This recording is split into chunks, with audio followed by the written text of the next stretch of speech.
آدھا دھڑ ہوگا ہی نہیں، چل ہی نہیں سکے گا آدمی، کہ کیوں کہ ناانصافی کی تھی اس نے۔ کچھ نہ کچھ مزاج میں تھوڑا بہت انبن یہ تو ہوگا، یہ تو فطری چیز ہے۔ تو حضرت سارا کے دل میں یہ بات آئی، میں بڑی خوبصورت نکاح کی بیوی یعنی ان کے ساتھ رہی ہوں، میری کیا اولاد نہیں، ان کی اولاد سے حضرت ابراہیم تھوڑے جانی بھی لگے۔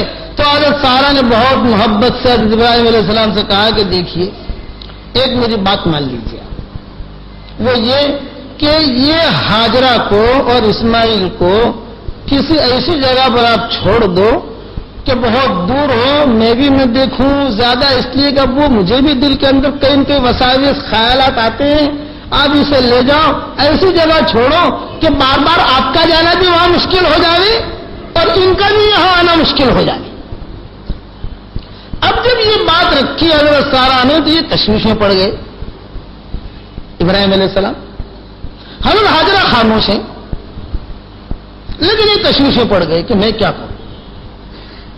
دعا مانگنے لگے کہ اے اللہ میں یعنی اس مسئلے کا حل میں کیا کروں۔ چنانچہ وحی آئی اور یہ وحی آئی کہ ایک کام کرو، یہ حاجرہ کو اور اسماعیل کو لے کر تم ہمارے گھر پر آ جاؤ، ہمارے گھر پر آ جاؤ۔ اچھا گھر کا آتا پتا معلوم نہیں، بیت اللہ آدم علیہ السلام نے بنایا تھا، یاد آ گیا میں نے کہا تھا۔ پھر نوح علیہ السلام کی کشتی نے طواف کیا تھا، اس کے بعد جو ہے وہ یعنی زمین دوز ہو گیا تھا۔ تو ہمارے گھر پر آؤ۔ حضرت جبریل تشریف لائے اور حضرت جبریل علیہ السلام نے تشریف لا کر بتایا کہ اللہ کا گھر اس طرف ہے۔ اب یہ قافلہ روانہ ہو، اس قافلے میں کون ہے؟ حضرت ابراہیم علیہ السلام ہے، حضرت حاجرہ ہے، حضرت اسماعیل ہے اور حضرت جبریل ہے۔ حضرت لوط علیہ السلام تو تھے وہاں، حضرت سارا بھی ہے، وہ کہاں ہے، وہ کیا کر رہے ہیں، وہ بعد میں تفصیل آئی گی۔ اب ان تین کو لے کے چلو، حضرت ابراہیم، حضرت حاجرہ، حضرت اسماعیل اور حضرت جبریل روانہ ہوئے، بیت اللہ پر پہنچے۔ صرف حضرت جبریل نے بتا دیا یہ جگہ ہے، یہ اللہ کا گھر ہے، یہی بچوں کو چھوڑنا ہے۔ جبریل علیہ السلام تو روانہ ہو گئے یہ کہتے کہ اللہ کا حکم ہے۔ ابراہیم علیہ السلام نے بھی بچوں کو وہاں چھوڑا، لیکن دل میں یہ بات آئی کہ کتنے دن کے لیے چھوڑنا ہے مجھے، کتنا وقت۔ دائیں بائیں دیکھ رہے ہیں، کوئی جگہ کوئی پانی نظر نہیں آ رہا، کہیں کوئی پرندہ نظر نہیں آ رہا، کوئی آدمی نظر نہیں آ رہا۔ تو روایتوں میں یہ ہے کہ ابراہیم علیہ السلام نے اپنی اونٹنی پر بٹھایا ان کو، پھر سے رکھا نیچے، ٹہلنے کے بعد اپنی اونٹنی پر بٹھایا اور اونٹنی پر بٹھا کر تھوڑے سے ہی واپسی کی طرف جب چلنے لگے تو اونٹنی جو ہے وہ چلتی نہیں تھی۔ جہاں بیت المقدس کا رخ کریں یا شام کا رخ کریں یا فلسطین کا رخ کریں، اونٹنی چلے ہی نہیں۔ ابراہیم علیہ السلام سمجھ گئے کہ مانو نہ مانو یہی چھوڑنے کا حکم ہے۔ کھجوریں تھی، تھوڑا سا پانی تھا، لقدق میدان، کوئی پانی کا کہیں نام و نشان نہیں، کہیں درخت نہیں، کوئی آدمی نہیں، چرند نہیں، پرند نہیں، چاروں طرف پہاڑیاں اور پہاڑیوں میں بھی سانپ اس زمانے کے اعتبار سے۔ اب ابراہیم علیہ السلام جو روانہ ہونے لگے ان کو چھوڑ کر، تو حضرت حاجرہ گھبرائی،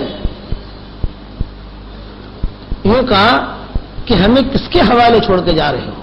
بخاری شریف کے جملے عرض کر رہا، اب یہ روایت بخاری کا عرض کر رہا، یہ کہا کہ ہمیں کس کے حوالے چھوڑ کے جا رہے ہیں؟ ابراہیم علیہ السلام نے جواب نہیں دیا کہ اونٹنی پر بیٹھے ہوئے ہیں، جا روانہ ہو رہے ہیں، پیچھے پیچھے یہ جوان خاتون یہ دوڑ رہی ہے، اسماعیل علیہ السلام اکیلے ہیں وہاں پر لقدق میدان میں، اور کہہ رہی ہے کہ اے اللہ کے بندے، اے ابراہیم، آپ ہمیں یہاں چھوڑ کے جا رہے ہو، آخر کیا ہے؟ ابراہیم علیہ السلام جواب نہیں دے رہے۔ آخر میں حضرت حاجرہ کی زبان سے جملہ نکلا، اللہ امرک،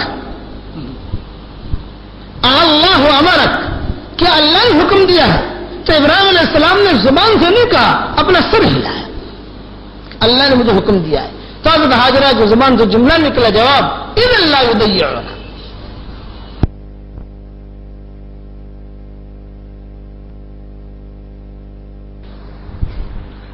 آ گئی اپنے بیٹے کے پاس اور ابراہیم علیہ السلام وہ روانہ ہوئے، لیکن بیوی کی اور بیٹے کی محبت اور بڑھاپے میں جو بیٹا ہوتا ہے اس کی محبت زیادہ ہوتی ہے کہ بڑھاپے میں ملا تھا یہ بچہ، اور پیشانی سے محمد صلی اللہ علیہ وسلم کا نور بھی ظاہر ہو رہا تھا۔